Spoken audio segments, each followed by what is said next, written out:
Senhoras e senhores, esse é o Toca Podcast, começando hoje mais um episódio e trazendo para vocês mais uma convidada super especial. Mas antes, um oizinho do Paulo. Boa tarde, meus amigos, tudo bem? Essa parceria infalível, porque hoje nós vamos falar de um assunto que o Paulo gosta bastante. É verdade. É a arte sobre um outro viés que a maioria das pessoas não está acostumado, mas vamos deixar para apresentar. Aliás, vamos deixar que a própria convidada se apresente e diga quais são suas especialidades. Hoje a gente tem aqui no estúdio a Clarissa Grassi, ela que, muito mais do que uma especialista, uma pesquisadora, fotógrafa cemiterial. Ela também é minha amiga. Oi. Adorei que hoje ela veio aqui, porque faz tempo que a gente marca de sentar, de conversar, tomar um café. E finalmente hoje, por causa da entrevista, ela topou vir aqui e deu certo! Enfim! Clarissa, seja bem-vinda! Eu que agradeço o convite, é uma honra estar aqui para falar de uma coisa que me é tão cara, né? Então, me sinto privilegiada. A Clarissa, ela é pesquisadora cemiterial, ela é fotógrafa, ela já lançou 3 livros, 3, né? Me corrija se estiver errado. 3 livros falando sobre o tema.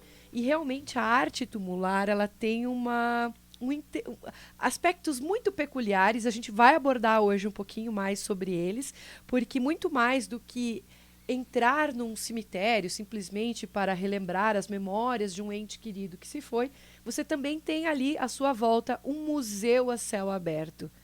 E a Clarissa trabalha com isso já há bastante tempo. Ela começou num trabalho já há mais de 10 anos, né? 15 anos já.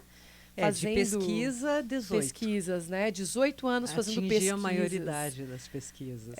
E nessas pesquisas todas ela descobriu que não são apenas esculturas, não são apenas estátuas ou túmulos, simplesmente existe toda uma história por trás. E a gente vai saber disso agora com ela, mas antes, Clarissa, como surge esse interesse pela arte tumular na tua vida? Qual foi a primeira vez que você, sei lá, entrou no cemitério e percebeu aquela arte diferente e te chamou a atenção, e por que disso, assim? Conte pra nós. Bom, meu primeiro luto foi aos 8 anos, quando a minha avó materna morreu, né? Então ela ficou 9 meses de cama. E nesse ínterim eu acabei convivendo muito em hospitais, uma situação assim de acompanhamento mesmo do estado de saúde dela. E ela acabou sendo essa primeira perda, né? Eu tinha então 8 anos de idade, mas era uma criança grande, então passava fácil por 12 anos. E estar naquele ambiente de hospital, de doença, de finitude, mas ao mesmo tempo não ter nenhuma trava em relação a isso. Eu era caçula, eu tinha 3 irmãos homens, né, mais velhos.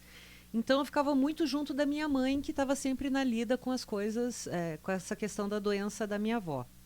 Então, eu acho que ela não teve tempo de me preparar em relação ao luto. As coisas foram vindo e eu fui vivendo com uma certa naturalidade, né? E perdê-la foi uma das experiências mais fortes que eu já vivi, mas ao mesmo tempo me aproximou muito desse mundo da morte, dos mortos, né? E a primeira vez que eu fui ao cemitério municipal São Francisco de Paula foi justamente no dia do enterro dela.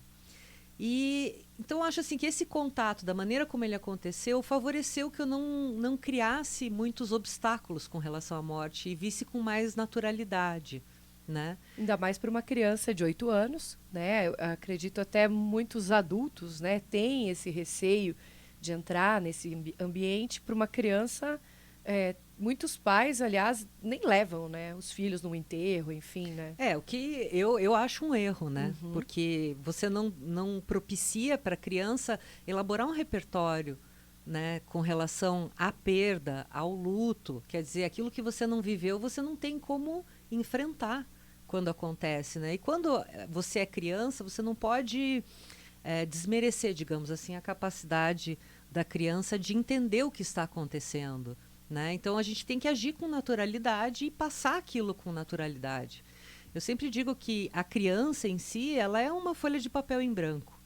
Tudo depende da forma como a gente vai escrever, com que força a gente vai fazer essa escrita. E a maneira como ela vai acontecer, você pode gerar um trauma ou não, né? Sim. E apartar a criança da morte, dessa vivência do luto, eu acho muito complicado, porque você acaba gerando uma ideia errônea. Ninguém viajou, ninguém virou estrela, né? Aconteceu, a vida é finita. É como, por exemplo, quando morre um cachorrinho e no dia seguinte aparece outro. Que tipo de visão essa pessoa vai ter sobre a perda, sobre como que ela vai valorizar aquilo, né? Ter uma troca com aquilo. E assim, eu vivi um luto bem pesado, né? Eu fui aquele tipo de criança que eu peguei os pijamas da minha avó, lençol. Eu queria tudo aquilo que tinha o cheiro dela, mas eu não fui... Minha mãe não me absteve disso, ela deixou eu viver isso. Então, foi algo que aconteceu de forma natural. E quando você percebeu que existia algo bonito no cemitério, uma beleza que as pessoas não percebiam? Eu gostava muito de caminhar em cemitério, porque para mim o cemitério funciona como uma ilha de paz, assim. Você pode ver até o São Francisco, que é no centro da cidade, ainda que seja no centro, aquela coisa do muro alto, dos túmulos, cria uma ilha assim, sem tanta interferência sonora.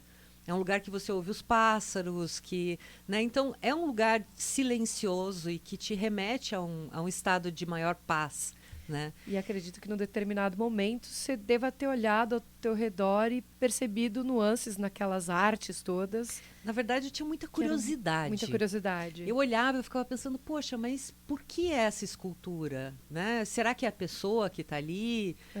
Será que foi uma pessoa importante? Aí você começou a estudar. E esses porquês todos que surgiam, de certa forma, me incitaram a buscar esses significados, né? E eu tive contato com um trabalho institucional de um cemitério particular e no briefing desse trabalho me foi passado um texto sobre arte tumular. E daí eu falei, poxa, tem todo um filão de estudo sobre né? isso. Existe uma categoria de estudo sobre isso. Existem pessoas tão loucas quanto eu que gostam, né, de admirar essa beleza e de estudar. E daí eu fui atrás desse livro, fui atrás da autora, que é a Maria Elísia Borges, que é uma das precursoras do estudo da arte tumular no Brasil. E também veio aquela vontade de fotografar, né? De tentar capturar a beleza dessas esculturas, e veio a ideia desse primeiro livro, né? Um Olhar, Arte no Silêncio, que era esse... inclusive, foi o livro de quando eu conheci a Clarissa, assim. É foi verdade. quando ela lançou esse livro. Tem retratos belíssimos da arte que existe no cemitério aqui de Curitiba, né? No São Francisco de Paula. E na época que ela lançou esse livro, em 2006, eu olhei para esse material já com muita curiosidade e com muita alegria, assim, de perceber que mais gente também já teria reparado naquelas esculturas, só que com uma curiosidade ainda maior, porque ela foi estudar, né? Eu não, sempre fui curiosa, mas nunca fui capaz de estudar tudo isso. E é muito bom ver isso retratado, porque, por exemplo, vou até mostrar para vocês um pouquinho aqui, ó. Existem detalhes no livro que ela fotografa de anjos deitados, expressões, enfim, que tem todo um significado. E é legal quando a gente descobre o que a família quis representar naquele jazigo, né? É interessante isso. É interessante quando você tem esse contato com a família, porque muitas vezes você até desconstrói o que poderia ser atribuído àquela imagem, né? Porque... quando a gente fala de símbolos, a gente fala de um arcabouço muito grande de significados, né? E tudo tem que ser visto de acordo com o contexto, com o momento histórico. Isso tudo vai influenciar a maneira de se interpretar, né? E às vezes a família chega e dá uma versão totalmente diferente. Não, como por exemplo a Lucy, que foi a cena. É uma escultura de catálogo, né? Que é a menina que segura o vestido com as flores, né? Mas foi uma cena que a Lucy, que está enterrada ali, viveu. Então ela é diferente. E sem o contato com a família, você não consegue ter esse outro lado. Então o legal é você somar a pesquisa, mas também ter esse respaldo dos familiares ao comentarem, né, a história que circunda aí o túmulo. E deixa eu te perguntar uma coisa. Quando você começou a lidar com essa parte cultural da morte, houve alguma resistência? Artística, acho, né, que seria, né? Exato, mas houve alguma resistência, assim, família dizendo, não, mas puta, sério mesmo que quer mexer com isso? Tanta arte pra você pesquisar, ou amigos, teve alguma coisa assim que você falou, puta merda, os caras não me levam a sério. Eu escutei muita piadinha, assim, tipo, as pessoas não davam... Porque hoje a gente vive um momento, assim, que os cemitérios estão mais em voga. Uhum. Eles são mais bem vistos, né? Sim. Sob aspecto patrimonial ou turístico. Mas naquela época, aí, 2003, 2004, que foi quando eu comecei, todo mundo dizia, você vai fazer o quê em cemitério? Pra que isso? Né? Qual que é o objetivo? Isso não tem nada a ver. Aí me chamavam de noiva cadáver. Né? Chegou a isso, Então, tinha todo um lado assim de bullying, né? Sim. E a maioria das pessoas não achava que não ia dar nada. Que ano foi isso? Quando você começou a ter esse interesse e se tornar algo sério na tua vida? Assim? Foi mais ou menos que época? Na verdade, assim, eu começo a pesquisar entre 2003 e 2004. 2006 sai o primeiro livro, porque o livro já vem dessa vontade de tentar transformar o olhar das pessoas. Uhum. Porque a reação delas, quando viam as fotos dos detalhes de esculturas, nossa, que lindo, e que praça que fica. Uhum. Não fica numa praça, fica num cemitério. Ai, meu Deus, que horror, o que você foi fazer no cemitério? De repente ficou horrível. Virou mórbido. E a ideia do livro era justamente lançar um novo olhar sem contextualizar o túmulo para barrar essa censura, essa resistência que as pessoas tinham.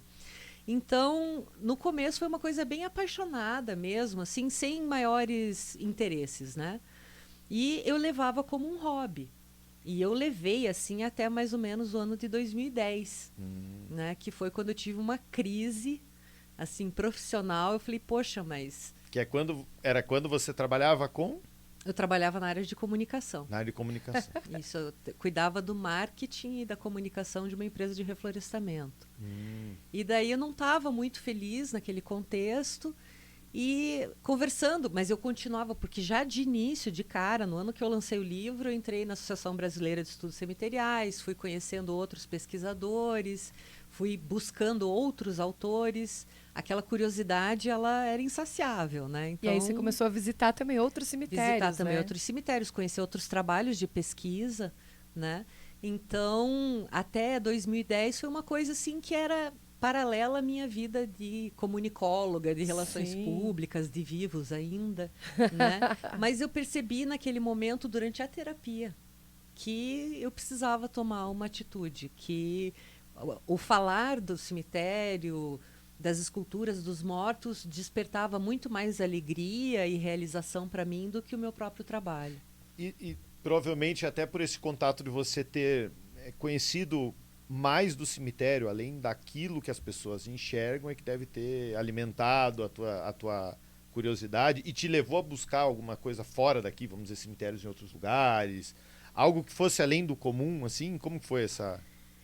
Olha, minhas férias são cemiteriais, né? Olha. Então é o momento que eu aproveito para viajar e conhecer outros cemitérios, outros lugares. Tem os congressos também. Então, assim, a minha vida ficou muito entranhada nesse assunto, né?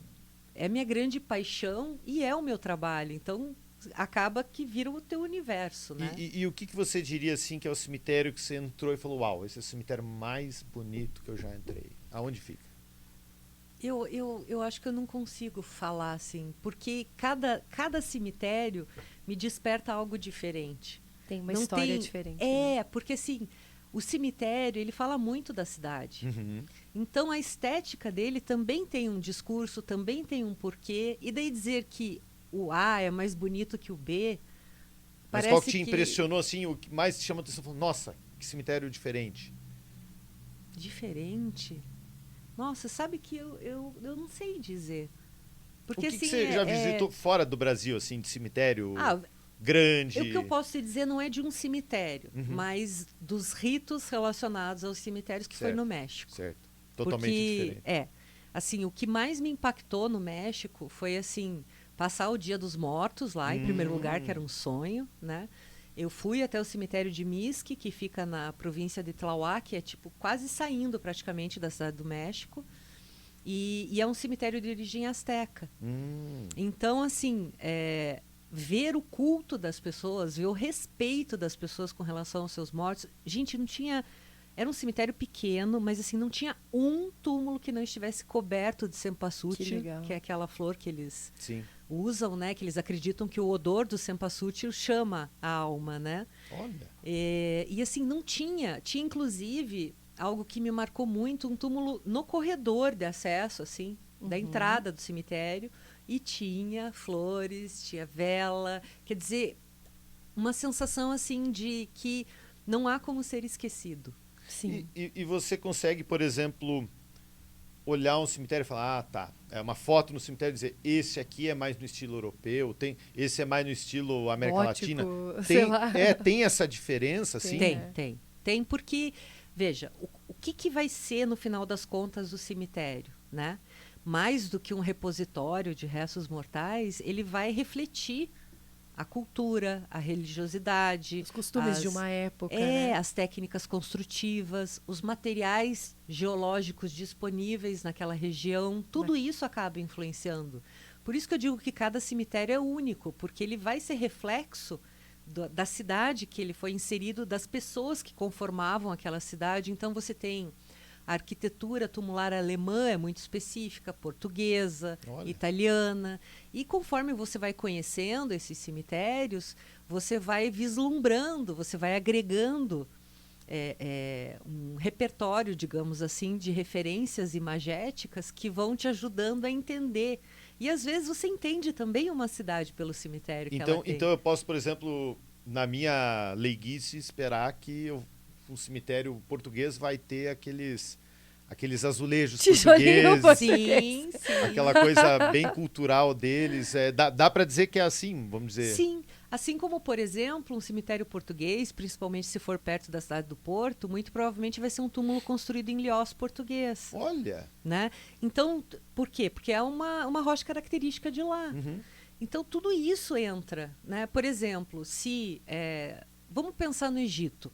Né? As pirâmides são túmulos gigantescos. Sim, verdade. Enormes. O quanto a gente não conseguiu conhecer dos egípcios através das pirâmides, sim. as técnicas construtivas, milenares, né? até mesmo as proporções artísticas de desenho, tudo isso a gente conhece através do túmulo. Porque o túmulo acaba sendo um repositório de memórias, né? Muito então, especial, né? A maneira como eu sepulto, o que eu ergo ou não, vai me dizer sobre a pessoa que está ali, sobre as crenças que ela tinha. Então, é uma história que ela é contada do fim para o começo. E deixa eu te perguntar outra coisa. Não sei se é possível dizer isso, mas você consegue, por exemplo, identificar a questão da época em que foi construído determinado túmulo ou determinada estátua e tal. Mas dá para dizer que hoje existe uma espécie de uma moda? Tipo, não, hoje o comum é se fazer de tal forma. É aquilo que está na moda tumular hoje. Dá para falar isso? Sim, porque essa moda tumular, na verdade, ela é um reflexo da nossa visão de morte. O que é essa visão de morte? É a maneira com a qual a gente se relaciona com a morte ao longo do tempo. E nós vivemos momentos de afastamento e de aproximação. Então, ao longo da história da humanidade, nós tivemos momentos de muita proximidade com o morto e momentos de muito afastamento. Por exemplo, se nós pensarmos na Idade Média, o que o cristianismo trouxe? A questão do sepultamento dentro das igrejas. Então, as pessoas frequentavam as igrejas e ficavam literalmente em cima dos túmulos. Por quê? Ser enterrado em solo sagrado era parte do processo de salvação da alma. Né? Aí vem o higienismo, que fala, poxa, você tem que tirar o morto de dentro da igreja. O morto é contaminante, ele tem miasmas, gases e líquidos que são vetores de epidemias. Prejudiciais. Então, o que o higienismo vai fazer? Vai tirar os mortos de dentro da cidade e vai construir os cemitérios fora do perímetro urbano. Então, é um momento de afastamento. Por exemplo, se a gente for olhar, vamos pensar assim, um túmulo final do século XIX, início do século XX. O Estado já tinha passado pela República, por aquele ensaio de secularização, mas ainda tinha uma influência muito forte da igreja. O que vai acontecer? Os túmulos vão ser repletos de símbolos religiosos. Sim. Com o Estado laico, com um pensamento mais racional, a gente vai adotando uma estética muito mais racional. Então, já não temos tantos santos, tantas imagens, os epitáfios são mais pessoais, não são tão fundados assim naquela crença da vida eterna, né? Então, tudo Vai isso se é reflexo. transformando. Isso.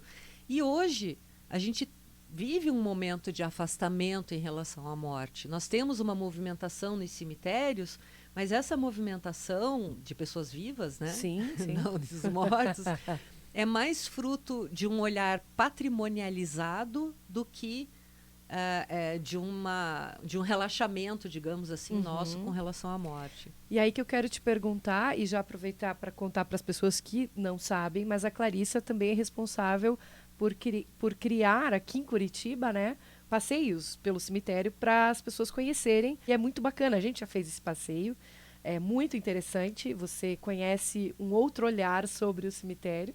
E eu queria te perguntar justamente isso, quando surge a ideia, porque acredito que em outros lugares do mundo isso já exista, né? Visitas guiadas, mas Sim. aqui em Curitiba foi você que implantou, né? Sim.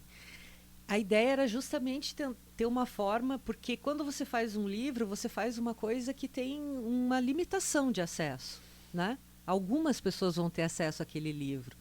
E a vontade que eu tinha era realmente de tentar transformar o olhar das pessoas, plantar uma sementinha assim, olha, vamos tentar enxergar esse lugar de um jeito diferente. Não com tanto medo, né? E assim, desmistificar, né? E as pessoas com relação ao cemitério tem toda aquela coisa da morte e tudo mais, né? E eu quis trazer um olhar diferenciado. E quando eu vi que as visitas estavam realmente fervendo, assim, que o pessoal queria, era um trabalho voluntário. Despertava o interesse, né? Era um trabalho voluntário e as pessoas, muita gente repetia, vinha várias vezes na visita guiada. Aí eu falei, poxa, eu podia explorar outros segmentos, né? Outros temas. E daí você dá a chance da pessoa fazer um trajeto diferenciado, né? Então, daí tem a noturna, tem a temática Mulheres Pioneiras. Porque assim, você pode falar de qualquer coisa da cidade dentro do cemitério. Porque você vai estar contando a história da cidade. Você pode contar do futebol, das mulheres pioneiras, da literatura, da música, das só de artes. Nomes de ruas. Vai ter um monte de gente que é nome de rua. Quase todos são nomes de rua. Quase todos. E é muito legal porque eu acredito que no meio dessas visitas todas, familiares muitas vezes, dessas pessoas, dessas personalidades participando ali, nem sequer sabiam de toda essa importância, né? Não, com certeza. E a gente tem que entender que esse cemitério, como por exemplo São Francisco de Paula, que é o que a gente chama de cemitério extramuros, porque ele já está fora daquele contexto dentro da cidade, apesar de que a cidade já alcançou o cemitério faz tempo. Mas esse cemitério oitocentista, que é fundado no século XIX, não se constroem mais cemitérios assim. Então, o que nós temos ali dentro, edificado, ou a gente preserva, ou a gente perde esses testemunhos do passado, né? Então, muito mais do que uma legislação de proteção ao patrimônio, eu preciso que as pessoas tenham e enxerguem o cemitério como algo pertencente também a elas. Porque o patrimônio, ele necessita de pertencimento. A legislação em si, ela é um instrumento burocrático. De nada adianta eu conseguir tombar, por exemplo, o cemitério, se as pessoas não enxergam a importância dele. Então, a visita entra nesse viés, assim, de cativar o olhar das pessoas, para desmistificar o espaço, para tirar um pouco desse medo que circunda, né, a gente quando o tema é morte, e também para fazer as pessoas pensarem um pouquinho na finitude da vida, né? De repente, poxa, será que a minha família tem um túmulo em algum lugar? Né? São questões várias... que poucas pessoas se importam em refletir a respeito disso antes de ter um problema real de morte na família, né? E daí, quando tem o problema de morte, é uma experiência extremamente traumática e avassaladora. Clarice, também tem aqueles modismos de todo o cemitério. Não sei se eu posso chamar assim, mas são aquelas crenças de santos, né, que estão enterrados ali, pessoas que são santificadas. Não sei nem se eu posso usar esse termo, mas enfim, aqui em Curitiba a gente tem a história de Maria Bueno, né, que é muito venerada, assim, as pessoas vão até lá, fazem pedidos, alcançam graças e agradecem. Como é que você vê esse movimento? Dentro dos estudos cemiteriais, a gente chama uma devoção marginal, né? São os milagreiros. Por que devoção marginal? porque é uma devoção instituída e mantida pelo povo e independe de religiosidade. Entendeu? Independe de uma religião, porque o santo católico, ele passa por um processo de beatificação e Sim. tudo mais. O milagreiro não. Ele é alçado a essa posição pela população. E é muito interessante porque geralmente é uma pessoa, todo cemitério grande de cidade tem pelo menos um milagreiro, que ou foi uma pessoa de vida muito ilibada, né, muito caridosa, ou então é uma pessoa que sofre uma morte muito violenta, e o povo acolhe essa pessoa como um intermediário junto aos pedidos que ela quer fazer para Deus, enfim. E é muito louco porque o milagreiro, ele permeia todas as religiões. E ele vai funcionar como essa ponte de acesso, né, entre a vontade da pessoa e a vontade de Deus, digamos assim. E né? trabalhando aqui no cemitério em Curitiba, você deve ver muita movimentação em torno desse túmulo, Sim. né? A Maria Bueno é de longe o túmulo mais visitado do cemitério. Tem até umas cenas engraçadas, assim, porque às vezes eu estou trabalhando e a minha janela fica de frente para Maria Bueno, a janela da minha sala. Então, às vezes eu estou trabalhando e começo a me rezar, Ave Maria, cheia de graça, o Senhor é convosco. Sabe, é engraçado, porque você vê o quanto as pessoas vão até ali para rezar. Tem gente que vai apresentar os filhos. É muito interessante, né, também, né? E assim, até mesmo durante a pandemia, quando o cemitério ficou fechado para visitação, as pessoas iam até o portão, muitas vezes, e pediam para o funcionário, para o servidor, Sim. você pode deixar lá para mim, por favor? Sabe, da necessidade mesmo de se manter o culto em relação ao milagreiro. Para quem não é de Curitiba, existiu, né, na cidade a história dessa cidadã, né, da Maria Bueno, que faleceu há muitos anos, eu acredito que mais de 100 anos já, né, Clarice? Ela faleceu em 1893. Isso. E tem toda uma história em torno da morte dela, ter sido muito violenta. E por algum motivo, e aí eu queria te perguntar, quando que começa essa atribuição de milagres a ela? Bom, a Maria Bueno, ela é degolada, Sim. né, a navalha, na noite do dia 29 de janeiro de 1893. Até então, ela era uma anônima em Curitiba. Uhum. Uma pessoa como outra Normal, qualquer. uhum. Mas, a partir da morte dela e da notícia do assassinato dela, isso vai comover a cidade, vai mexer, digamos assim, e vai gerar uma visitação no local onde ela foi morta, né? Que era ali na Rua Vicente Machado, entre a Visconde de Nácar e a Visconde do Rio Branco. E, obviamente, esse questionamento, essa ida ao lugar vai suscitar, poxa, mas quem era Maria Bueno? Como que isso aconteceu e tal? E, automaticamente, não vai passar muito tempo para surgirem narrativas de fatos especiais, estranhos, que aconteceriam ali. Mas dizer em que momento ela se torna milagreira é muito difícil. O que eu posso dizer é que, na década de 1930... ela já era consolidada como milagreira de Curitiba através da narrativa do Euclides Bandeira, né? Mas em que momento isso se dá é muito... não tem esse relato, não tem esse registro histórico. Porque né? ela é por exemplo, Corina Portugal é uma milagreira de Ponta Grossa. Sim. Mas a Corina era casada com um farmacêutico, era uma pessoa que tinha uma visibilidade social muito maior. A Maria Bueno não, ela era uma outsider. Uhum. Ela era uma mulher negra, né, que uns dizem que era prostituta, outros dizem que era lavadeira. Uhum. Né? Era uma pessoa de poucas condições. Ela foi enterrada como indigente, ou seja, ela não tinha família aqui em Curitiba. Então, é do fim dela que vai começar a trajetória pública. E daí, obviamente, as informações são parcas, né? São poucas, e na década de 1970 desaparece o processo crime do assassinato dela do Arquivo Público do Estado. Então, assim, tudo corroborou para essa aura de mistério que existe em torno da Maria Bueno. Mistério em torno dela. Inclusive, aqui eu estava vendo, ela tem que estar em todo o guia de visitação que vocês fazem lá. Em todo o roteiro tem que passar por ela, né? Personagem obrigatório. Personagem obrigatório porque ela realmente é a nossa celebridade, digamos assim, né? Inclusive, tem gente que critica o fato de ter uma imagem que foi atribuída a ela e feita em cima do túmulo não ser negra, né? Justamente. E isso é o interessante do milagreiro, que ele revela tanto da cidade, porque Curitiba foi uma capital cuja presença negra sempre foi muito renegada, né? E daí a principal milagreira da cidade ser uma mulher negra mexe com os brios de muita gente. Então, é possível ver representações da Maria Bueno em que ela aparece de olho azul. Caramba! Né? Então, assim, é muito sintomático tudo isso, né? Então, por isso que eu digo que o cemitério, ele traz muito da cidade para nós, muitas possibilidades. E tem alguma restrição, vamos dizer assim, ali no cemitério só pode ser, ali no São Francisco, né? Como exemplo, só pode ser enterrado quem é de determinada religião? Não. Ou é aberto? Como é que funciona isso? Com a secularização do Estado, ou seja, a partir do momento que a Igreja Católica, que o catolicismo deixa de ser a religião oficial, que é justamente na proclamação da República, vai haver ainda uma certa resistência, mas os cemitérios vão passar pelo processo de secularização.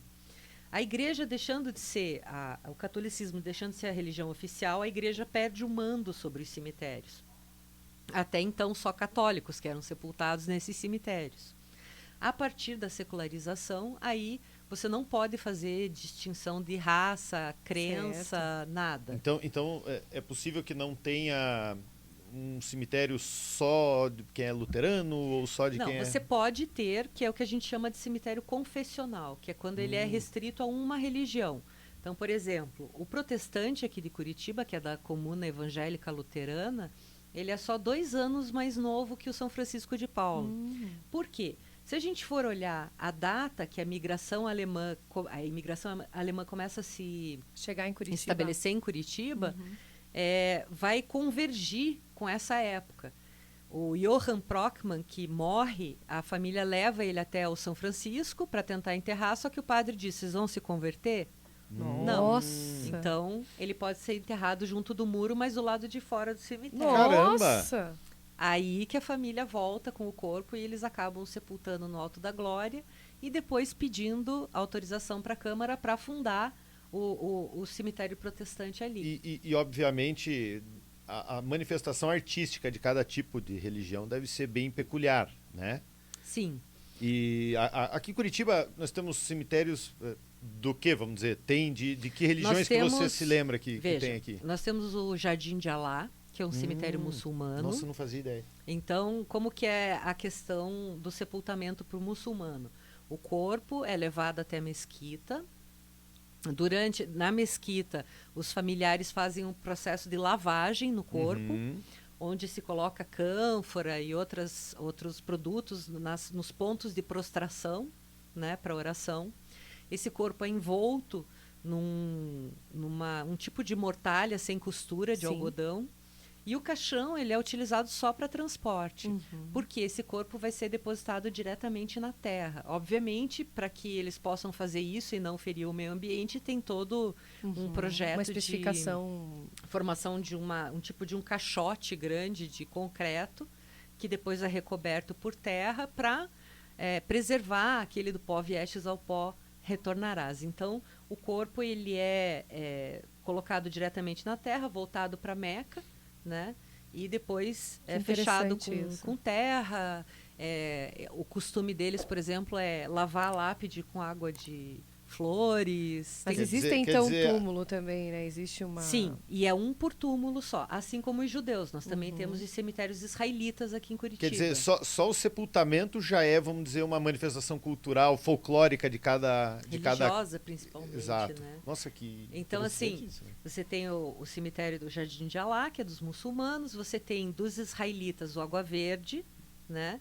O Santa Cândida e o Umbará. O israelita também, ele não sobrepõe sepultamentos. O caixão é um tipo específico com a estrela de Davi. Tem todo um preparar o corpo, que daí é Hevra Kadisha, que é uma instituição dentro da comunidade israelita que cuida especificamente da morte dos mortos. Então é bem interessante assim ver esse outro lado, né? Então, por exemplo, nem um muçulmano, nem um israelita vão exumar um corpo, vão cremar, né? Tudo isso entra nesse escopo dos dogmas de cada religião, né, dessas crenças, né? São costumes. Né? Os espíritas, por exemplo, eles não são muito favoráveis à cremação. Entretanto, aqueles que desejam, que assim o desejam, você tem que esperar 72 horas, Olha. que é o período que eles acreditam que é o tempo necessário para o perispírito se desprender do corpo. Isso é o já cordão tinha de lido prata também. Sim. que eles chamam, né? Então você espera 70. Então assim, tudo isso só na forma como você vai sepultar já vai influenciar. E daí quando você fala da arquitetura, por exemplo, vamos pensar em esculturas que adornam túmulos. Sim. Num cemitério luterano, você não vai ver santos, porque eles não acreditam em santos, né? Bem característico da religião, né? Isso. Então, cada lugar, a sua forma, né? Assim como, por exemplo, esse símbolo é um símbolo israelita. Você vai encontrar muito mais do que o Spock.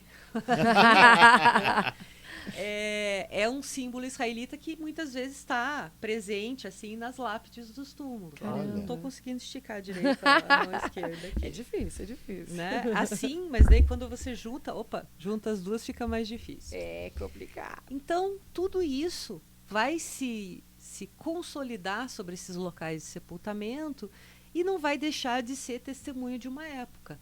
Né? Se hoje a gente usa porcelanato em casa, no cemitério a gente também usa. Então, todos esses modismos, essa questão religiosa, os ciclos econômicos, né? Períodos de muita pujança econômica ou de muita carestia, eles vão impactar na modalidade dos ali túmulos. no cemitério São Francisco de Paula, inclusive para quem entra pela primeira vez, se depara com as primeiras quadras, digamos assim, muito mais elaboradas, diferenciadas, túmulos até mais antigos, e conforme você vai passando, você vai vendo modificações. Como que se deu essa diferenciação?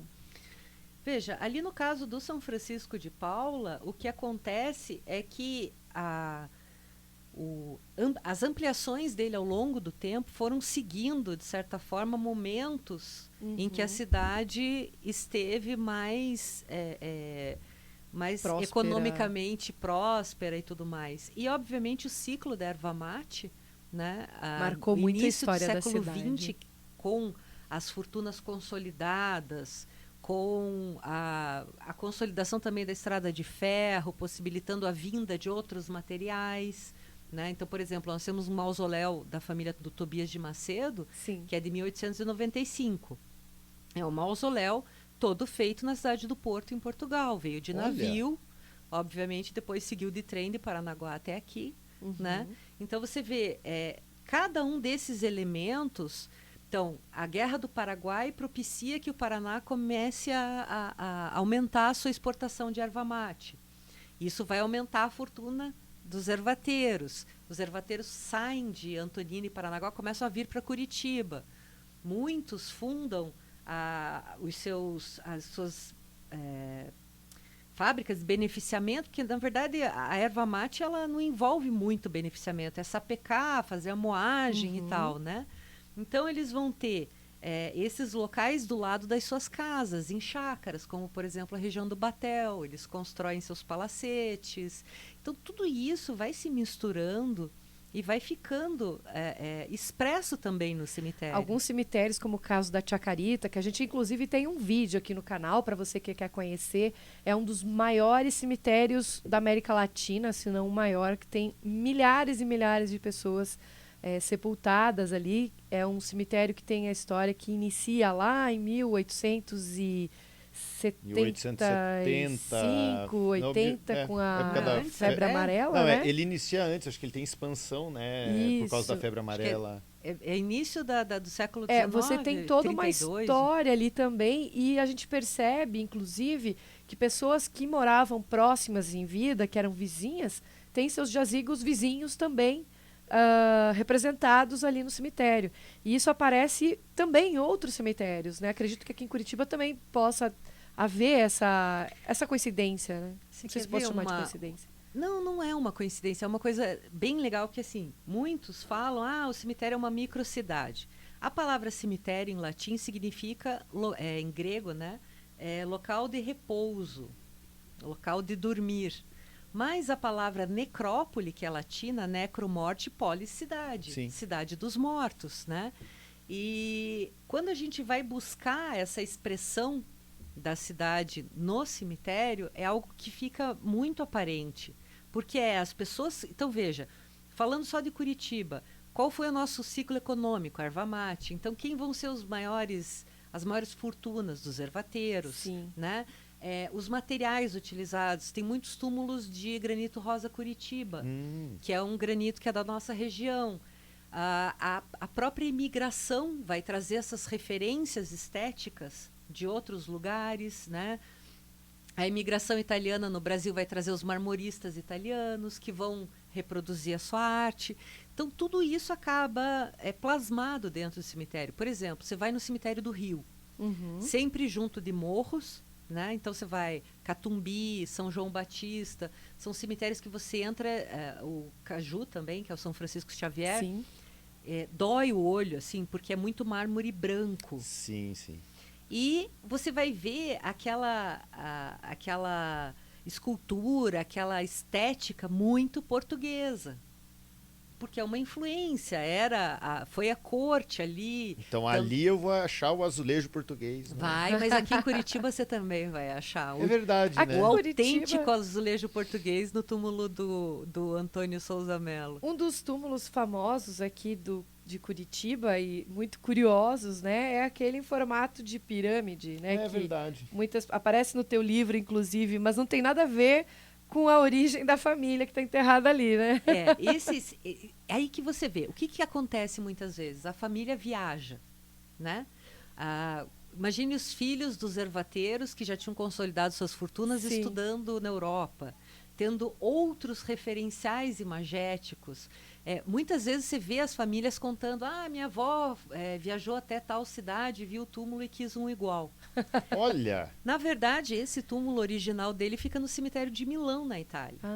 Eu quero um igual aqueles da Tia Carita, aqueles grandão bonito, igual do bairro mais chique ali do nosso cemitério ali. Eu quero um desses grandões ali. Pois é, e assim como Curitiba tem o seu Batel, que é o bairro das mansões, a gente também tem um Batel. O Batel dentro do cemitério. Isso, tem a periferia. E você já viu acontecer alguma coisa assim, meio tão... Às vezes o cara é tão maluco que ele falou: não, eu quero, sei lá, o meu mausoléu tem que ter uma churrasqueira.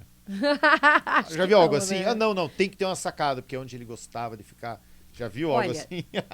Tem umas coisas meio maluquinhas. No Rio de Janeiro, por exemplo, no cemitério Catumbi, tem um túmulo que eles meio que transformaram quase que numa biblioteca. Parece uma casa. Nossa, tem legal. vários livros, tem vasos, cadeira para sentar. Tem um túmulo que eu visitei no cemitério da Santa Casa, em Porto Alegre, que o pai fez um memorial para os 2 filhos ali. Então, camiseta de time... Tudo que eles gostavam, porque em vida. O túmulo acaba se tornando uma forma de... perpetuar a imagem do que a pessoa gostava em vida, né? E de também instituir uma memória, né? Porque tem aqueles que não foram tão grandes assim em vida, mas que têm túmulos fabulosos e por isso acabam chamando a atenção. Sim. Então, né? A tal da pirâmide aqui em Curitiba foi um modismo trazido por filhos do familiar, então. Provavelmente alguém... Porque, assim, o que vai acontecer com o ecletismo e com a Revolução Industrial, que vai fazer surgir os catálogos, são catálogos mesmo em que as famílias poderiam escolher modelos. Né? Então você vai ter influências de vários lugares do mundo. Arquitetos. Também. E assim, tem até em São José dos Pinhais uma pirâmide igual a essa, só que ela tem outra configuração. Sim. No Rio de Janeiro, no São João Batista, há uma pirâmide muito mais próxima do original. Então você vê o quanto esse discurso, essa referência visual vai permeando inúmeros lugares. E tem artista especializado em... não, ele só mexe com escultura tumular. Só faz anjo, só faz santo, só faz Jesus Cristo. Existiam. Tem isso? A maioria dos artistas, vamos falar de Brecheret. Sim. Brecheret tem várias peças de túmulo. Nossa, eu não sabia. Eugênio Prati, muitos artistas começavam a se consolidar enquanto escultores, pintores, fazendo obras em cemitérios. Aquela coisa você faz um vaso para mim? Não, querido, eu só mexo com coisa de cemitério. É para colocar crisântemo, eu faço, senão não. Interessante. Mas assim, era engraçado porque era visto como uma arte marginal. Sim. Né? Porque você pode ver uma escultura maravilhosa de mármore, mas se ela veio de um catálogo, ela não era considerada arte. Ela tinha que ser autêntica. Teria que ser feita, Tinha que assinada representar- pelo artista mesmo, pelo escultor e ser única. Né? Olha. O próprio Turim, a primeira peça paranista do Turim é a Caridade, do túmulo do André de Barros, que era farmacêutico e provedor da Santa Casa de Misericórdia. E ele deixa a fortuna dele para a Santa Casa. Olha. E a mesa diretiva contrata o Turim para desenhar o túmulo, cujo tema vai ser a Que caridade. legal. Bem questão de homenagem mesmo, né? E Do assim, André de Barros. o André de Tô Barros. aqui na página dele. Gente, enquanto a gente conversa, eu tô aqui Folhando. folhando o livro da Não, Clarissa. verdade. Esse túmulo, ele tá bem na entrada lateral. Isso, ali da Quari. Tá bem na E entrada o lateral. busto que está aí é o mesmo busto que existe Esse aqui. na entrada do Hospital da Santa Casa de Misericórdia. E não Isso. por acaso, o nome da rua da Santa Casa é André de Barros. Olha só, você vê, é a história da cidade E mesmo daí sendo você contada. olha, por exemplo, tem um dizer ali embaixo do busto dele que Que eu diz queria assim, saber o que quer dizer isso. Pauperi nomen tuum benedicunt. Os miseráveis bendizem seu nome. Porque os pobres foram os beneficiados pelo ato de caridade dele de deixar a fortuna dele, que inclusive subsidiou a construção de uma ala inteira do Hospital Nossa Senhora da Luz. Nossa, ou seja, é uma homenagem de pessoas que têm um certo débito de ali, não diria moral, mas é pessoas agradecidas, né? Não é só o Isso. pessoal da família querendo dizer assim, o meu tio, ou o meu pai, ou o meu avô era importante, mesmo que não fosse, né? São tem pessoas os dois homenageando lados, pelo... né? E é uma maneira de você instituir a memória daquela pessoa. É uma homenagem pelos feitos da pessoa, né? Agora É. tem uma coisa também, né? Por exemplo, a gente tem aqui a imagem da Santinha no túmulo do Manuel Frase Manuel Frase Correia, que inclusive dá nome a uma praça, né, em Curitiba, né? É verdade. Isso. E a gente tem essas santas, assim, elas têm uma representação, né? Quando olha para cima, quer dizer alguma coisa, quando tá olhando para baixo, outra, quando tá coberta é outra coisa. Quando fala, Tenta- quando fala fora do microfone é outra. Também. Fala para mim, quais são essas diferenças? Assim, o que a pessoa pode reparar quando ela entra e percebe Então, essa diferença? nesse caso, ela está muito mais para uma alegoria. Santinha é a maneira como a família chama essa estátua, né? Mas veja, ela é uma mulher, ela tem uma roupa bem elaborada, então tem um ar mais aristocrático. E meio maternal com essa criança, né? O cabelo coberto, né? O manto sobre o cabelo é um sinal de respeito. Estar descalça, por exemplo, esculturas de mulheres descalças é um sinal de humildade, né? Então, É humildade da mulher que está retratada ou de quem está ali enterrado? da mulher que está retratada. Mas tem a ver também com a pessoa que está sepultada ali? Por exemplo, quando a gente vê... Pode, porque quer ver, Anjos. aquela Santa Cecília que você acha bonita, que ela está deitada sobre o túmulo, Sim. Já vou ela achar foi pra mostrar colocada pra vocês. ali em homenagem ao Manuel Alencar Guimarães, que era o esposo, o marido da Cecília, que era... Esse aqui. tem os dois, na verdade. Uhum. A Cecília era esposa do Manuel Alencar Guimarães e era devota de Santa Cecília. Então ela escolheu uma representação da Santa Cecília, da forma como o corpo dela foi encontrado nas catacumbas de São Calixto, em Roma, e foi retratado pelo Stefano Maderno durante a Idade Média. Então, ela está retratada ali pelo santo de devoção. Enquanto Acho que ela essa aqui, procura né? ali, eu estava anotando... Não, essa é, Essa do é a outra. Prati. É, Ela deve estar na parte dos santos ali, mais mais pra pra frente. frente. Eu estava anotando aqui algumas coisinhas para te perguntar. Curiosidade mesmo, tá? Você falou das religiões e tal. Quando você estava falando dos cemitérios ali que são confessionais, né? Você falou que são cemitérios ali De uma específicos de religiosidade. determinada religião. Você já enfrentou alguma dificuldade, assim, sei lá, do pessoal do cemitério falar, não, o que você quer estudar aqui? Você não é da nossa Já. religião.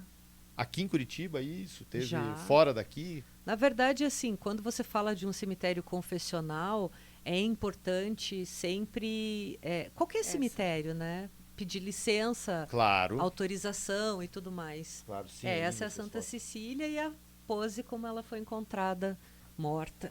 O corpo dela incorrupto. Difícil alguém na pedir Idade uma Média. escultura que remeta a uma imagem assim tão triste, Do tão jeito que a dolorosa. pessoa veio a falecer. Imagina alguém chegou ali e falou, vou tirar uma foto para depois fazer igual. Né? Mas existem cemitérios que são muito mais fechados, por exemplo, os cemitérios israelitas, eles geralmente não ficam abertos à visitação, você tem que pedir Digamos assim, autorização. eles são mais fechados.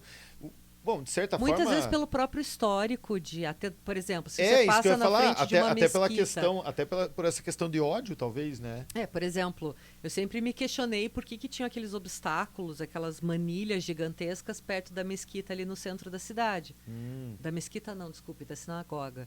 E realmente houve vários atentados em que as pessoas jogavam o carro dentro da sinagoga. Caramba! Então, assim, tudo é fruto de um contexto, né? E porque, até falando bem da parte arquitetônica mesmo, né, dos jazigos e tal, por que nos Estados Unidos eles usam muito aquelas lápides simplesinhas, assim, que é só... Tem uma a gente explicação... chama de headstone, né? Tipo, lápis de cabeceira. Headstone? É uma coisa assim, tem muito a ver com a própria influência inglesa.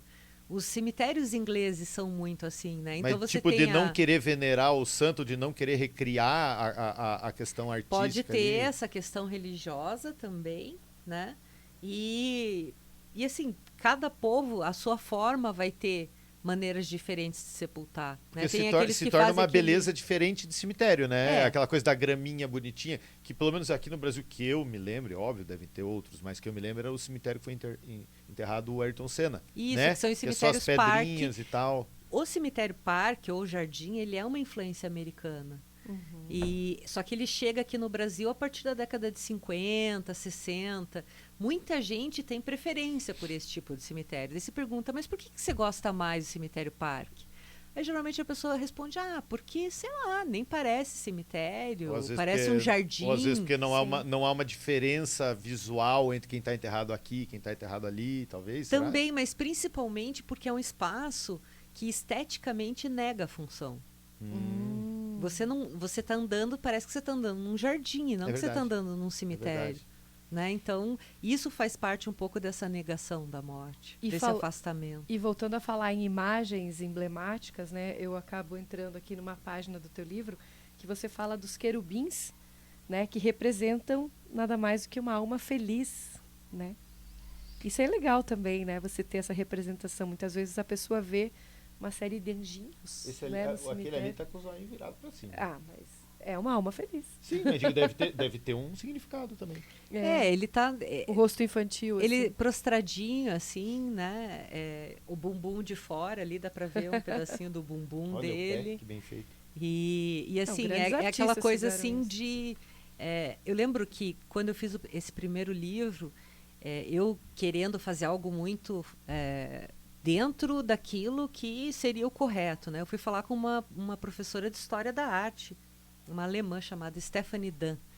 E a Stephanie me disse assim, eu falei, mas Stephanie, eu estou tentando achar uma classificação para as alegorias e eu não estou conseguindo. Ela falou, porque não existe. Olha. Não existe consenso. Porque assim, se eu digo que olhar para cima é X e eu faço olhando para baixo, entende? Então assim, ela falou, a alegoria, ela tem essa capacidade de ser lida de acordo com aquilo que ela te desperta. Claro que, se você tem... É arte, né? É a arte, mas se você tem, por exemplo, um santo, no santo você tem atributos iconográficos, né? Que vão identificar aquele santo dentro, geralmente, por exemplo, São Roque. Vai ter o cachorro do lado, lambendo as feridas, a roupa, a boina e tal. Por exemplo, se você vê uma alegoria, como tem na Praça Tiradentes, de uma mulher com o barrete, né? Aquele chapeuzinho meio do Smurf, assim. Você sabe que é uma alegoria, alegoria república. Então, em alguns casos, existe sim um atributo iconográfico que te ajuda a identificar. Mas, com o passar do tempo, a gente vai vendo que quanto mais contemporânea, maior é a salada simbólica que é feita nessas esculturas. E porque a gente vai perdendo esses referenciais. Vai perdendo. E fotografar esculturas de cemitérios também provoca uma certa curiosidade nas pessoas, que com certeza está todo mundo se perguntando em casa, e sim, eu vou fazer essa pergunta. Você já tirou uma foto que apareceu um espírito no meio? Porque, afinal, a Clarissa tirava muita foto no início, né? com película, né? Com foto tradicional, né? E propício ao aparecimento de almas penadas. existe toda essa, né, essa história, né? Já aconteceu de você visualizar algo diferente que não estava lá na sua Olha, foto? teve uma questão na época do livro que algumas fotos elas apresentavam um comprimento assim como se fosse parecia uma luz que tinha flare. vazado, uma coisa assim. Quando tinha céu, puxava assim uma faixa mais clara dos elementos uma aurora da fotografia. boreal que não existia. Eu procurei vários fotógrafos e ninguém soube me explicar o que era aquilo. Se poderia ser um defeito de filme ou um defeito de lente. Porque algo... acontecia só com o céu, quando aparecia o céu, sabe? Em determinado Na foto. horário? Ou... Não, várias fotos tinham. Dias ensolarados, né? Mas assim, fora seria isso... aquela claridadezinha que às vezes a gente vê no céu, assim? Você tá dizendo? Não, imagine assim, por exemplo, que eu tirasse uma foto desse microfone.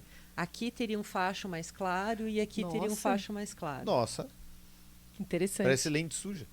Mas não era, né? Então, assim, Sim. agora teve uma coisa que foi extremamente racional, mas que ficou super legal. Uma vez eu ia com rolos e rolos de filme. Daí tinha todo o esquema de guardar a linguetinha da película para dentro para ver que eu já tinha usado aquele filme, né? Sim. E uma vez, não sei porquê e como, eu mandei revelado e eu descobri que um tinha ido sem bater e o outro foi batido 2 vezes. Nossa! Fotos sobrepostas. Mas ficou muito legal, porque eu É isso que tinha eu ia dizer, a deve foto ficar de legal. um Cristo de braços abertos e outro Cristo no colo dele, assim. Uhum. Fez uma sobreposição muito maluca e muito bonita, sabe? Então ficou uma coisa assim... Porque realmente existem muitos relatos, né, de pessoas que antigamente, quando se fotografavam velórios, e sim, gente, era um costume, principalmente no interior, né? E fotografar o morto, De né? fotografar o morto, muitas vezes erguiam o caixão para tirar todo mundo em volta. Imagina e tinha isso na época da selfie. Pois é, já pensou? Então, existiam essas histórias, né? Muitas pessoas afirmam ter visto, que na revelação ficaram alguns fenômenos nessas imagens. Tem. Tem muita Só história. que também tem aquelas fotos sobrepostas também, Sim, né? Ao mesmo tempo que a gente tem daquilo que realmente... aconteceu com você, né? Inclusive. que aconteceu comigo e tinham técnicas também que muitas pessoas abriam mão disso, porque inclusive Manipulavam. os próprios estúdios de fotografia, eles tinham um equipamento especial para você manter o cadáver de pé. Às vezes eles pintavam o olho sobre a pálpebra. Nossa, pra eu ter não o... lembro de ter visto isso acontecendo. Não? E eu morei no interior, hein, cara. Lá se vê, lá o pessoal vela na sala, Sim, né, sim. o corpo. Agora Mas isso eu eram não me lembro de ter estúdios visto. fotográficos que daí era muito comum com criança, porque muitas vezes a criança nem tinha uma foto. Mas Nossa. ainda hoje se faz isso? Não, hoje em dia não mais. Olha o nicho de mercado Mas- abandonado pelo Mas tempo aí. Que eu fúnebre, tenho Paulo visto Sérgio. cada vez mais gente tirando selfie com caixão. Capaz. Sim, E você vê, ao mesmo tempo que uma pessoa tá tirando, tem outra brigando, para com isso? sim. Ou o pessoal já olha e acha normal? Porque, veja, é tudo muito do costume. É cultural, né? Hoje a gente tem um velório extremamente silencioso, né? Eu ia falar agora sobre isso. Parece que é feio chorar, que é feio demonstrar a dor da perda, né? Porque sempre aparece...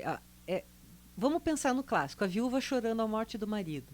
Sempre tem alguém que vai aparecer, toma um ansiolítico, um calmante. Não, deixa a pessoa chorar. O luto ele tem que ser vivido, né? Pense na época das carpideiras, que as pessoas eram que se contratadas para chorar.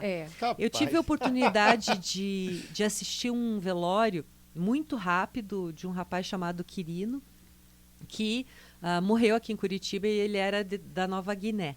Olha. E daí os amigos vieram se despedir, o corpo dele ia ser transladado porque ele não podia ser sepultado nem cremado aqui. Uhum. Então ia ser para a mãe dele sepultá-lo lá na Nova Guiné. Guiné-Bissau, perdão, era Guiné-Bissau.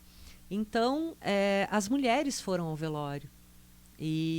Enfim, ele teve um contexto bem complicado, porque ele sofreu 2 tiros, ele recebeu 2 tiros aqui em Curitiba, não se sabe o motivo, se foi uma tentativa de furto, o que foi, mas aparentemente a pessoa só chamou ele e disparou 2 vezes. Ele conseguiu se safar e tal, mas depois acabou tendo problemas de fígado e acabou vindo a óbito. e até conseguirem dinheiro para fazer o translado para Guiné-Bissau, que é super caro e tal. Nossa, imagina. Ele ficou na geladeira do hospital e com o corpo refrigerado e tal, e daí foi embalsamado. E os amigos pediram que eles gostariam de tirar o corpo do caixão e fazer não um é bem momento de dançar, mas despedida. ter um rito deles. Sim. Aí, em função do tempo que ele tinha passado e do corpo estar muito frágil, foi desaconselhado. Mas as mulheres, elas têm um papel muito interessante, porque elas choram, e elas choram, assim, de forma muito aberta, muito alto, assim, é um choro, assim, é quase uma catarse, assim, sabe? Se você tá fica pagando, você quer arrepiado. escutar o choro. Não, olha. mas o deles é cultural. Elas, assim, os amigos choram. Sim. As mulheres choram. E gritam. E daí eu achei muito peculiar, assim, me senti privilegiada. Eu não tive coragem de entrar no velório, porque eu achei que se eu fizesse isso, eu seria uma intrusa naquele contexto. Mas olhando de longe, eu achei bonito. Porque, assim, hoje parece que a gente está tão contido que parece que a morte nem... Talvez até em função da pandemia, que morreram tantas pessoas, né, muita gente em tão pouco tempo, que a gente até... morreu, tal, né? Parece que nem sofre mais. Justamente, parece que coloca num grau, assim, de comum, né? E, claro, essa coisa da medicalização da morte, né? De você não ter um luto natural, medicar uma pessoa que está de luto, você faz com que ela não viva aquilo. Né? E essa manifestação artística que acontece em cemitérios, ela ainda é presente nos dias de hoje? Ainda se encomendam grandes jazigos com grandes esculturas? Não, cada vez menos. Cada vez menos. Acho que Hoje, até pelo custo, né? hoje você vai ver pessoas que buscam carros diferenciados ou urnas diferenciadas, mas assim, esse construir o túmulo é uma coisa que já se perdeu. Seria mais pelo uma prestação de serviço para o momento ali do sepultamento, para virar um negócio mais bacana, vamos dizer assim, do que a parte construída que vai ficar por tempos, né? E daí você vai ter, por exemplo, os cemitérios mais caros aqui em Curitiba são o Jardim. Cemitério Jardim. É verdade. Né? Então está se perdendo. E você tem cemitérios que são mais elitizados e outros nem tanto, até porque o preço do túmulo acaba sendo um fator, uma marca de recorte. Custa caro. Essa é a verdade. E esses museus a céu aberto acabam se tornando verdadeiros atrativos para quem gosta, é claro, de apreciar esse tipo de esculturas, esse tipo de arte, conhecer um pouquinho da história, né? E acaba se tornando interessante, porque é como se você estivesse passeando no meio de um livro de história, né? E o mais legal é que, para quem é da cidade, é a sua própria história, porque é a história da cidade, e para aquele que vem de fora, é uma maneira de conhecer a cidade também, né? Sabe uma coisa que eu pensei uma vez que seria legal, né? É que, como você falou, cada vez menos as pessoas querem talvez sofrer, né? Estão anulando isso, mas sei lá. Pode ser uma ideia, gente. Balão, mas pode ser uma ideia. Já sei o que ela vai falar e a ideia é boa sim. É boa sim. Cara, mas já pensou? Já comentei isso um dia com o Paulo, né? Já pensou colocar o QR Code em cada lápide, em cada túmulo, e você passa com o celular e daí vai para um vídeo da pessoa que tá no YouTube, assim?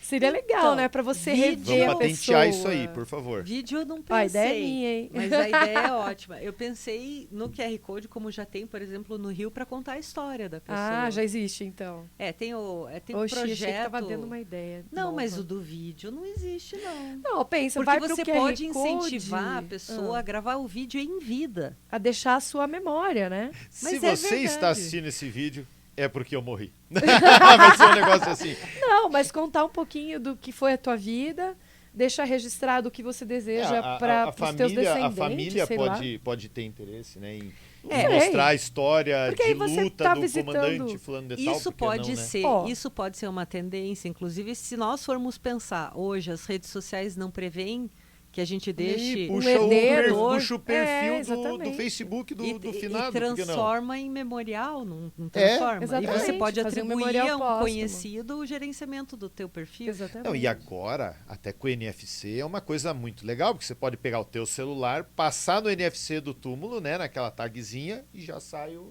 igual o cartão de visita lá, que agora você encosta no cartãozinho e já abre o site da pessoa. Legal pra caramba a ideia. Não, aí tem que ter a família mantendo, né? O site, tudo no ar, né?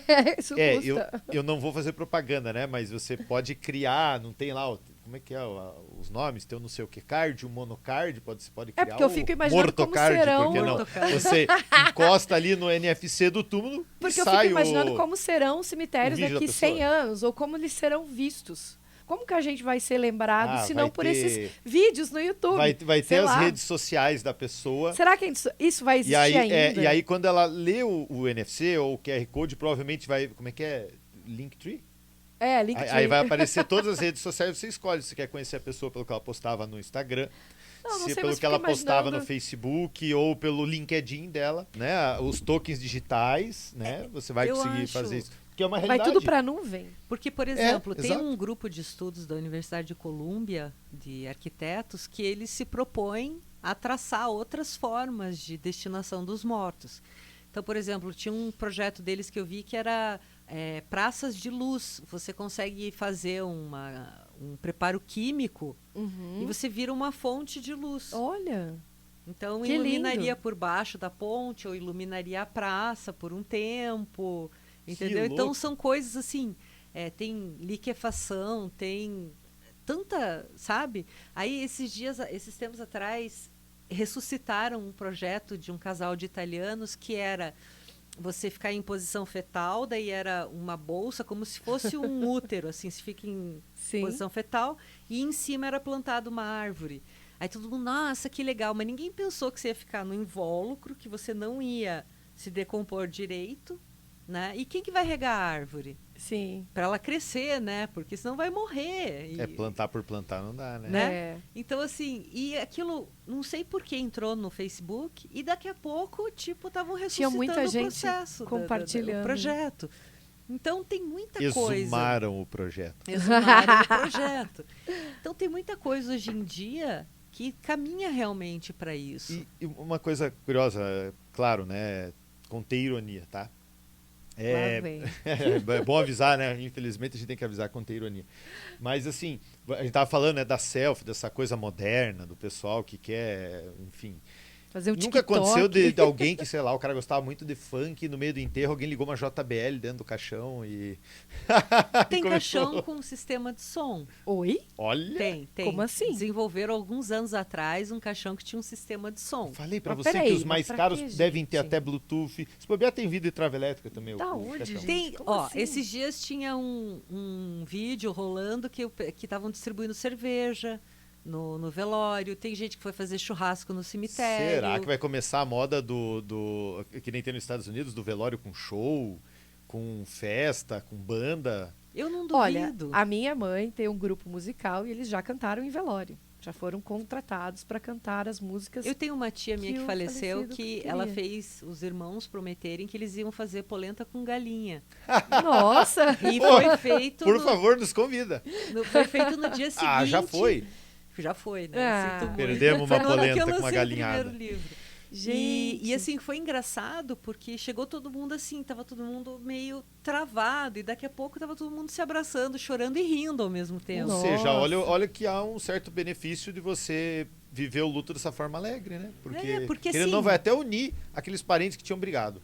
E no final das contas, o luto, o que a gente tem para combater a saudade? As boas lembranças. É verdade. Né? Então, assim, eu sempre falo que as boas lembranças possam ser combustível para aplacar essa saudade, né? Porque eu acredito que, assim como cada um tem uma forma muito particular de vivenciar o seu luto, né? Não existe forma certa ou errada, existe aquela forma que te traga algo bom, que te traga uma boa lembrança Sim. e para você viver aquilo e extravasar, né? E uma coisa que eu lembrei agora, desculpa que você levantou a mão ali, Imagina. só antes que eu esqueça. Existiu uma época que, não sei se aqui no Brasil foi popular isso, mas a gente vê às vezes em filme, do pessoal que enterra o morto da família, vamos dizer, atrás de casa.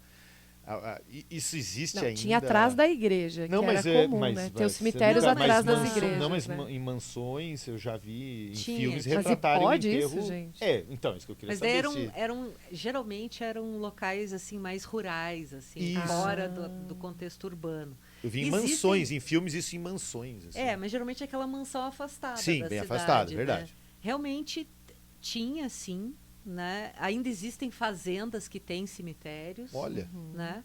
Mas no âmbito urbano já não mais. Né? Agora, se você for olhar lá na Roma Antiga, nos primórdios da Roma Antiga, as pessoas eram sepultadas nos terrenos das suas casas. Antes da lei das 12 tábuas, antes dessa expulsão, primeira expulsão dos mortos de dentro da cidade, era no terreno da casa. Aqui em Curitiba, inclusive, aconteceu um fenômeno interessante, né? Um dos primeiros cemitérios, digamos assim, era aqui no Largo da Ordem, né? Próximo ali onde tem o Belvedere, se eu não me engano, que tinha uma igrejinha, né? Ali, o que acontecia? Era o chamado Enterro de Santos. Que era o lugar mais alto. Tinha a igreja de São Francisco de Paula, né? E essa igreja foi fundada em 1815 e ela recebia sepultamento ad sanctus. Então, até 1856... As pessoas eram enterradas dentro da igreja. Eram enterradas no piso das igrejas. E quanto mais próximo do altar, mais próximo de Deus e geralmente de mais endinheirada a pessoa. E provavelmente tem aquele cara que vai brincar, contei ironia de novo, que vai dizer assim, eu gosto de ir na igreja porque tem oportunidade de passar em cima da minha sogra.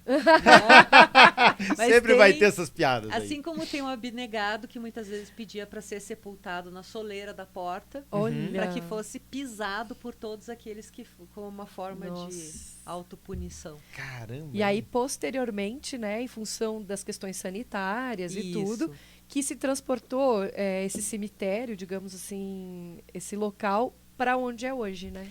Na verdade, que é bem o que próximo, foi inclusive. sepultado ali, ficou ali. Porque a igreja acabou entrando em ruína. Que existem aquelas ruínas, então, é dessa igreja. É dessa igreja São Francisco de Paula. Certo. E quando o Cândido de Abreu constrói o Belvedere, ele demole parte do que tinha sobrado daquela igreja, que já não estava mais sendo utilizada. Ativa. É doado um terreno lá na Desembargador Mota com a Saldanha Marinho, que é onde está hoje a igreja São Francisco de Paula. Então eles vão para lá e é construído o Belvedere ali, né? Então, assim, é 1856 que se proíbe o sepultamento... Dentro das igrejas. Perdão, 1854 é inaugurado São Francisco de Paula, o cemitério, e em 1855 que se proíbe o sepultamento dentro das igrejas. Mas tem um cemitério aqui que ficou desaparecido, que é o cemitério Sítio do Mato. Onde fica? Fica próximo ali da Jacarezinho, aquela região ali, porque era um cemitério para variolosos, né? Para dos bexiguentos, quem morria de bexigas, ou seja, de varíola. Nossa. Mas esse foi um cemitério que foi desativado já um pouco antes da época da proibição dos sepultamentos dentro das igrejas. Era o medo da contaminação, né? Então, esses que morriam de epidemia, eles deixavam longe. Longe. Inclusive, tem a ver com a história da Chacarita lá em Buenos Aires, né? Que a gente estava falando, de ter sido... não só os cemitérios centrais de Buenos Aires estavam já muito cheios, né? Que começou a se criar... que se levou isso para uma chácara, né? Para uma região de chácaras. E daí o diminutivo do nome, né? Chacarita. Justamente. Porque as pessoas não sabiam como... não se sabia que era do mosquito. E o trem de la muerte deixava todos os caixões em frente ali à Chacarita para serem incinerados. Teve épocas, naquela época lá, que foram mais de 500 pessoas incineradas, né, 500 corpos cremados num dia, né? Imagina... Isso para uma época que não se sabia do que era, no livro da história deles lá que virava uma pilha de caixões na frente do lugar, né? Imagina que... Isso é mórbido de verdade. Mas não vamos longe. O que a gente fez com quem morreu de Covid? É verdade. Tiveram algumas cidades que realmente... Não, todas as cidades. Assim, mas a ponto se diz de você ter eu digo assim, uma pilha de caixões? O ensacamento. É verdade. O ensacamento do corpo é o medo da contaminação. E se você olhasse aquelas valas comuns que foram abertas em Manaus, tinham caixões que eram envoltos ainda em plástico. Sim.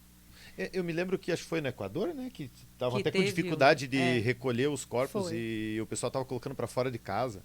Nossa, isso é tenso de verdade. Mas para você ver como é cíclica a nossa própria relação com a epidemia, a pandemia e a consequente morte. Eu não sei se você reparou, mas eu vim com uma camisa em tua homenagem aqui. Sepultura, tem tudo a ver com o tema. Sim, né? não só com o tema, mas com o meu gosto musical. E assim, é engraçado porque a gente, de fato, quando viaja, assim, que nem a questão lá do cemitério da Recoleta, em Buenos Aires, tal, que é bonito, Mas a gente tentando procurar o Gardel, né? Chegamos na Recoleta, cadê o Gardel? Diz que as pessoas famosas enterradas aqui, tem várias, mas não tem o Gardel. E aí, até por ideia dela, assim, nossa, onde será que tá? Vamos lá, vamos conhecer. Não sabíamos o que era Tia Carita, nem o tamanho, nem a história, nem nada dele, né? Simplesmente fomos para conhecer. Para procurar o Gardel. É. E aí nós chegamos lá e vimos aquela coisa monstruosa, no bom sentido, né? Enorme. Aquele monte de gaveta, né? Por conta dessa história da febre amarela. E recentemente a gente comentando sobre o cemitério lá, a Lana tem uma ideia muito legal. Ela falou assim, cara, por que na próxima a gente não procura do jogador de futebol? O Maradona. Do Maradona. Sim. Vamos procurar o do Maradona. E eu me lembro que é um cemitério meio com essa cara americana. Porque eu assisti o enterro dele, era bem bonito. Me parece que é em volta ali, não é tão na área central. Sim, ali. e uma ideia também que eu falei pra gente procurar pelo Hernan Visari, que é um estudioso de cemitérios que tem em Buenos Aires, para que a gente converse e conheça um pouquinho mais da história. Até porque o livro dele é bem legal. É muito legal. O Omar Lopes Mato também, Isso, né? exatamente. Que é aquele médico oftalmologista sim, também. Sim. Eu acho que o mais ativo deles é o Hernan. O Hernan, né? O Hernan Visari. Como é que é o caçador de cemitério? Explorador, né? Explorador. É. Mas não, e é legal justamente essa questão cultural que vai mostrar para quem não conheceu as pessoas importantes que tem enterradas lá, né? Eu sempre digo assim, enquanto um nome está numa lápide, ele é passível de ser lembrado. Assim como os faraós, quando construíam aqueles monumentos, não só as pirâmides, mas os templos, Sim. eles repetiam diversas vezes o nome dele nas fachadas, nos hieróglifos e afins. Porque eles acreditavam que enquanto o nome fosse dito, eles perdurariam eternamente. Sim. Então, essa coisa do esquecimento pode ser só uma plaquinha, mas enquanto estiver ali, aquele nome vai ser dito, vai reverberar, vai ser lembrado. Era isso que eu queria falar antes, porque grandes personalidades históricas deixaram no mundo suas marcas e são lembradas, né? São obeliscos, são esculturas, são as pirâmides, pontes, grandes construções para sempre serem lembradas, né?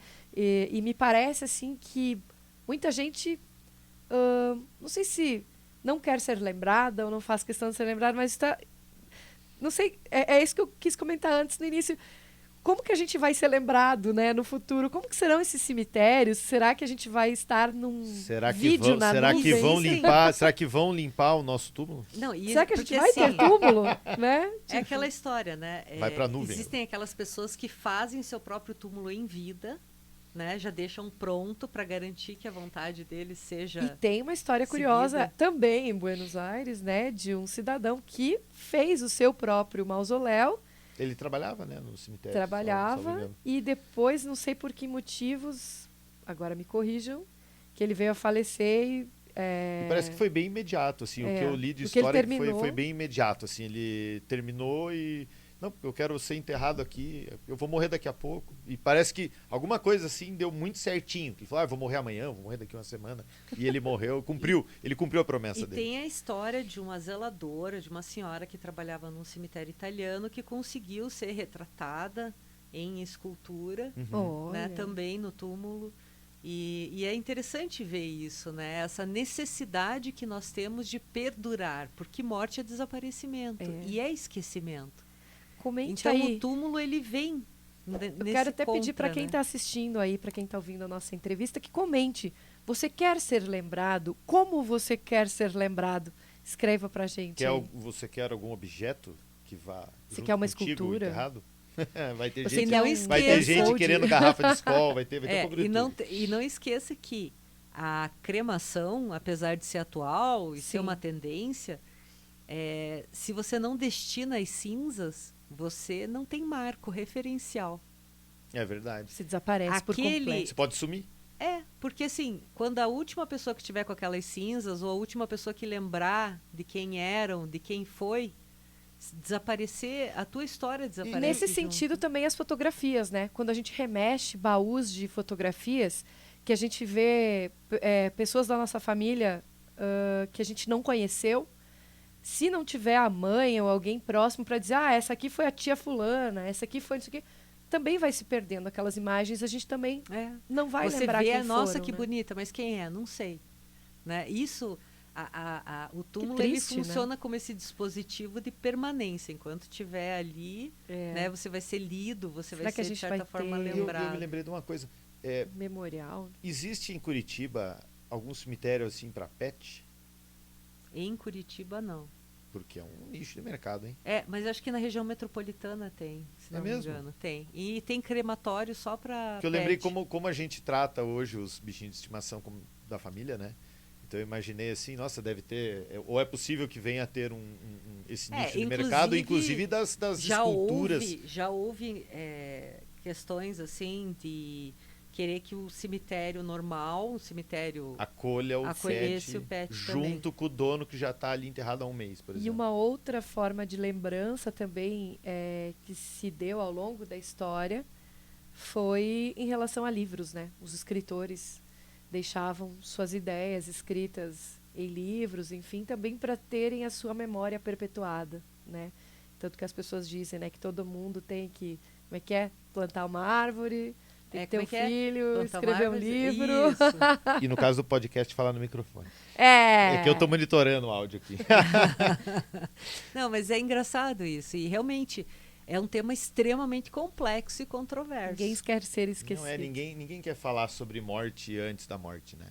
Mas E hoje em dia se fala. Não acho E tão, essa tão questão, ruim voltando assim, à questão falar dos sobre pets cemitério. também, é muito complicado. Porque você tem um antagonismo muito forte Uhum. de pessoas que realmente querem que o seu animal de estimação seja enterrado junto com ela e pessoas que são frontalmente contra. Mas então, é permitido isso? Não. Ah. É Mas- muito complicado, porque você destina um espaço e aí entra em toda uma questão de legislação, é cabeludo. Pois é, né? É aquela coisa aí, vamos dizer que a pessoa não teve direito de ser enterrado com o bichinho, blá blá blá blá blá blá, era dele, é patrimônio dele, o mausoléu é dele. Agora- Existe isso, vamos dizer, há uma propriedade do... Então, assim, Ou é uma concessão? Como é que agora me veio no essa... caso dos cemitérios do município, que são 5, São Francisco de Paula, Água Verde, Santa Cândida, Boqueirão e Zona Sul, que são os cemitérios municipais, nesses, realmente, eles funcionam por meio de permissões. Então, o lote é permissionado, né, ao permissionário, enfim, a pessoa que está na lista de espera. E, então, quando um túmulo cai em ruína, né, há um chamamento público, a família daquele permissionário não efetuou as benfeitorias, esse túmulo retorna, é revertido ao município, e daí ele é demolido, os restos mortais ele é são demolido. recolhidos para um... Eu achando que ia poder, numa dessa aí, Não, aproveitar não. um desses maiorzinhos ali, que o pessoal não quis lavar, não quis limpar. Por isso até que a gente Já tem essa frustrou ideia minha da lei de expectativa, tombamento, né, de tombar o cemitério para proteger esses túmulos mais significativos da demolição. Até uma coisa interessante de explicar, que nem todo mundo que está nos assistindo talvez tenha noção disso, né? O tombamento que ela fala é a inscrição no livro do tombo, como dizem, né? Que é você tornar um patrimônio, por uma razão de importância cultural ou histórica, é tornar um patrimônio protegido, em que você não pode desfazer aquela construção. E se você, como acontece nas casas históricas de centro de cidade grande e tal, né? Em que até para você fazer uma pintura você precisa de uma autorização, onde eles vão analisar, o poder público vai analisar se você está mantendo a estética original, ou se o que você está fazendo é uma melhoria que tira a identidade visual daquele imóvel, como tem muito em Curitiba. E, óbvio, né, cidades antigas vão ter isso, né? E eu não sabia que tinha tanto assim no cemitério essa... tem. Eu não sabia mesmo que tinha tombado vamos dizer, um determinado mausoléu, alguma coisa assim. O que foi feito ali, eu fiz essa proposta no Memento Mortuorum, né, que o título é justamente Lembre-se dos Mortos, né? Sim.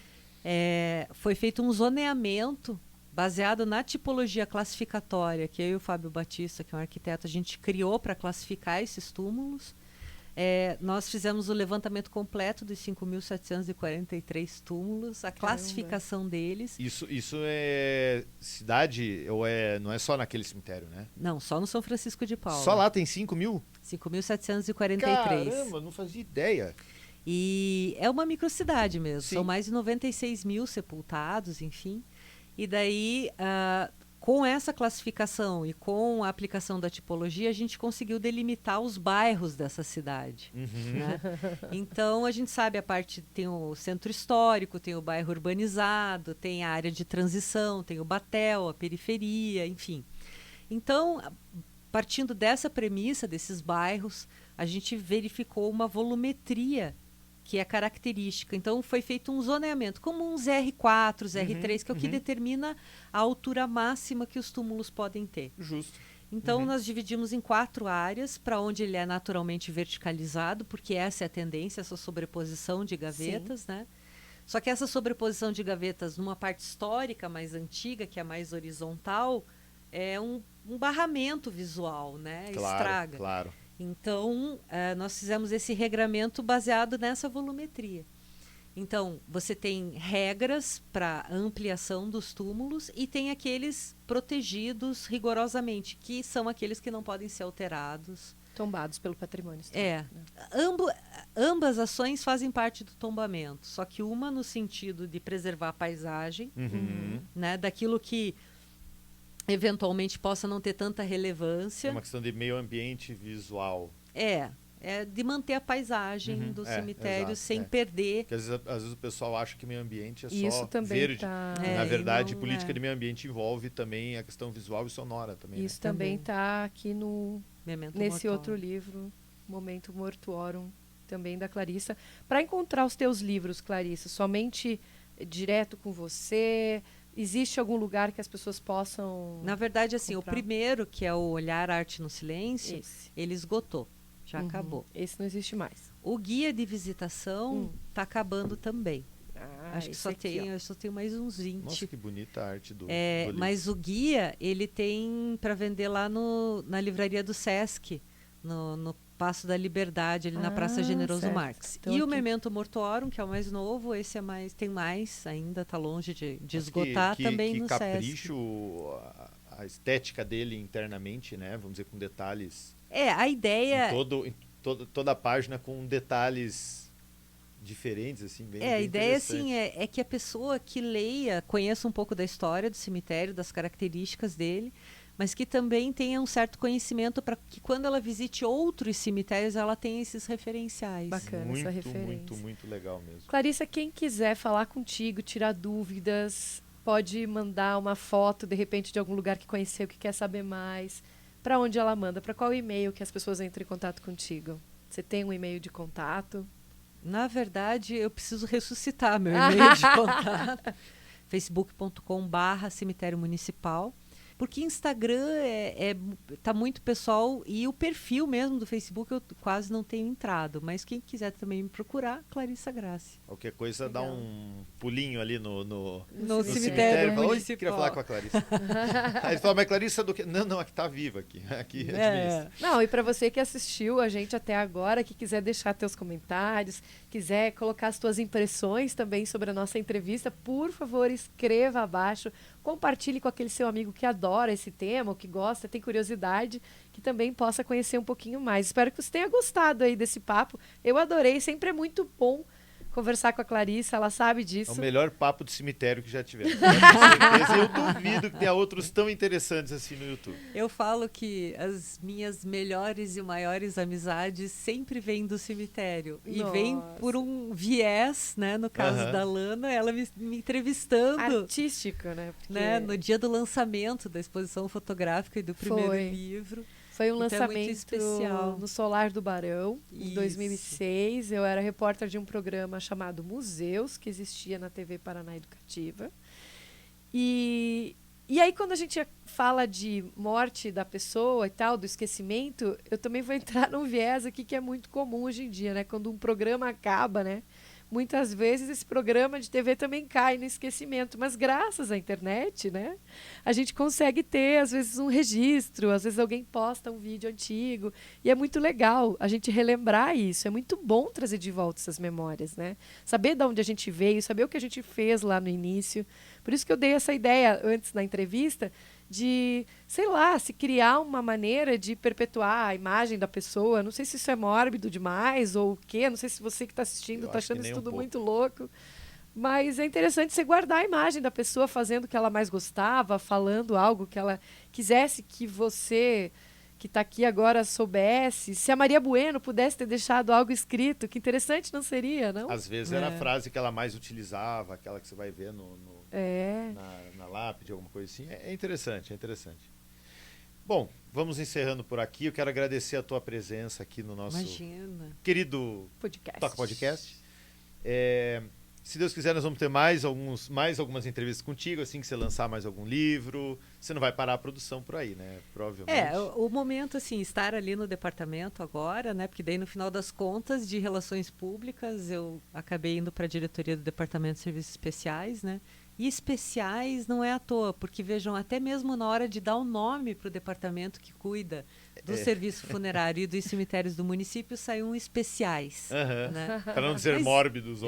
Isso faz parte da nossa cultura, né?